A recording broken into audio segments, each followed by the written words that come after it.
listener. Welcome to Chapter 16 of Bite-Sized Tales. In today's story, a woman and her feline companion brave the post-apocalyptic streets of downtown Chicago as they head home to relax after a trying day. Hopefully.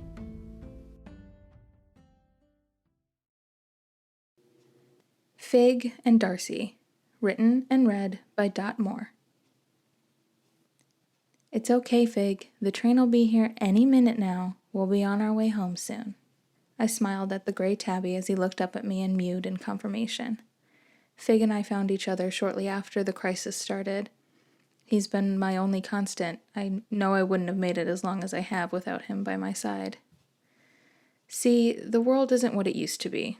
Hell, it's not even close.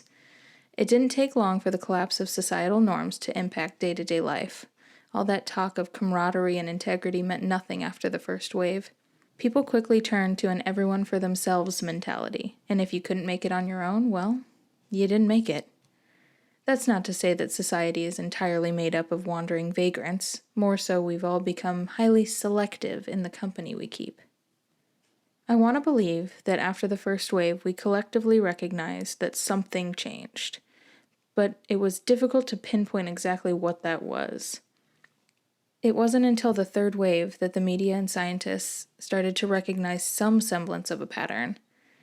The crisis wasn't a disease or virus, but rather a chemical imbalance that globally affected the population within a matter of a week.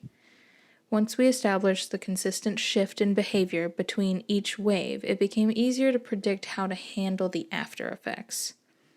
We've learned that people in crisis alternate between two different states. Each represents the mentality of the world's population accordingly throughout the current wave. The first wave started with what we now refer to as idle. I still remember what it was like, that lethargic feeling taking over my body.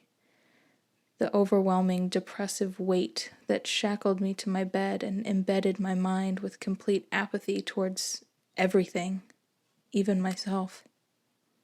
Each wave has lasted varying amounts of time, so I've struggled, to predict what to expect for the next one.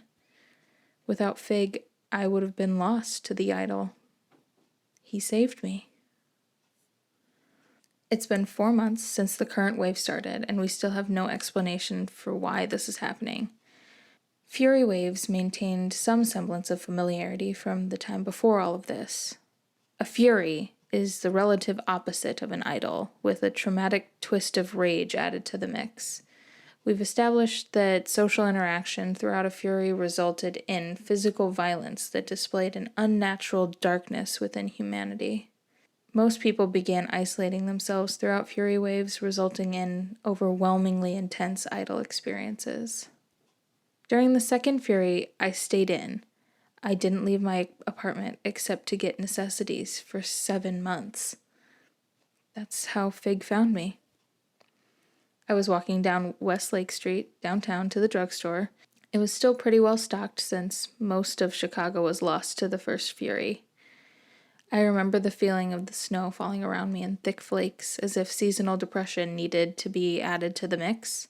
I didn't mind the weather, though. The biting chill in the air drew me out of my thoughts. I rounded the corner and made my way to the side entrance. I left behind a piece of cardboard taped over the latch the first time I raided this spot, so the door was unlocked and ready for me. I snuck in and made my way from the abandoned break room behind the counter of the pharmacy. I grabbed a few of my inhalers and a couple EpiPens just to be safe, then made my way to start scouring the shelves. I grabbed non-perishables and some big bottles of water, and just as I was readying myself to leave, something fell to the ground on the opposite side of the store. I paused and slowly backed myself along the shelf next to me. I can still hear her guttural mumbling in my dreams. "I'll find you. I'll get you. Where are you?" And there was Fig. Clever as can be, this cat. I didn't notice him walking up behind me, but there he was, standing right next to me in an instant.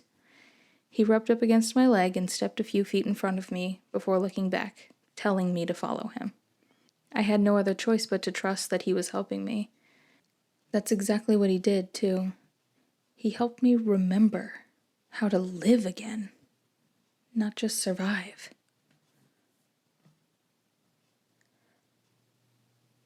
The train scooted to a halt, and the loud bell from the sliding doors opening startled Fig into motion. I watched as his hair settled along his back and we crossed the threshold. Overgrown, unkept places carry on the memory of how we used to live. It's strange, I've taken the L almost every day since I first moved to Chicago. The platforms could use some weeding, but otherwise the train runs on its route almost the same way as it did before. Fig and I made our way down the dirty walkway of the tram before settling into one of the worn fabric seats. He looked up at me with that indignant glare as if to say, "We could have just walked." I stuck my tongue out at him and smiled before giving a gentle scritch under his chin. Usually, the attendant at each platform remotely conducts the train, and they try to limit rides to one passenger per car. If I remember, it was the second or third Fury that instituted the camera system to avoid possible outbreaks on the train. There aren't so many people willing to go out during a Fury. Maybe I should have been one of those people today. Fig's ears pricked up and he chittered softly through a quick meow. I looked down at him with a smug eye roll. "What, is Timmy caught in a well?" I chuckled to myself, but Fig remained focused on the train doors as we began slowing at the next platform. The intercom crackled as it came to life and a voice whispered, "Don't get off the train."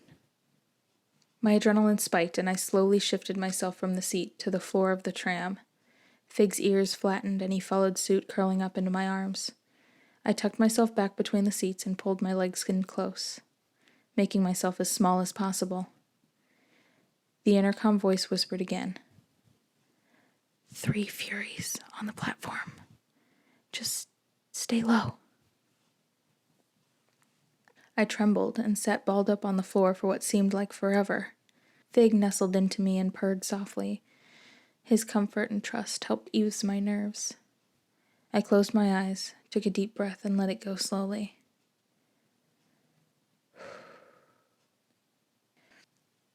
My heart lurched at the sound of Fig hissing, and my eyes opened in a flash to a Fury standing, looking in at me through the train window opposite me. I squeezed Fig to shush him as the figure paced back and forth in front of me. The crackle of the intercom pulled his attention, and the once whispered voice was now a whimpered cry and pleas of desperation.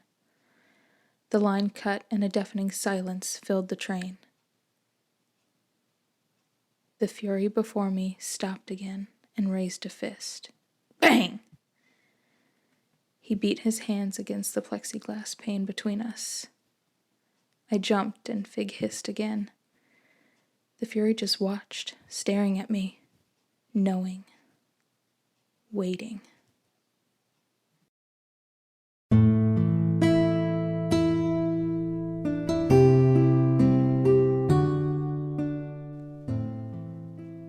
Author's note. This chapter was a tough one for me. I really struggled with not wanting it to read like a medical journal or like news article. I wanted there to still be story, and I had a lot of trouble finding that story, or at least where to put it. I hope that you enjoyed, and if you have any questions, we're always welcome to hear them. But yeah, I like where I left it. I like some of the world that I've built, and who knows? Maybe we'll get to see what ends up happening to Fig and Darcy.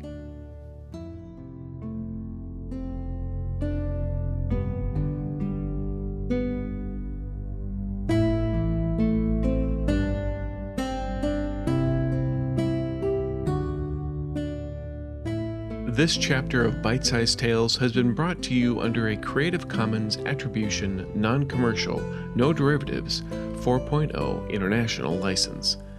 Intro and outro music is Fantasy Motion by Alexander Nakarada, provided under Creative Commons 4.0 license. If you've enjoyed what you've heard today, we greatly appreciate reviews and recommendations to your friends. For more information about our authors, please visit bitesizedtales.com. We look forward to reading to you next time.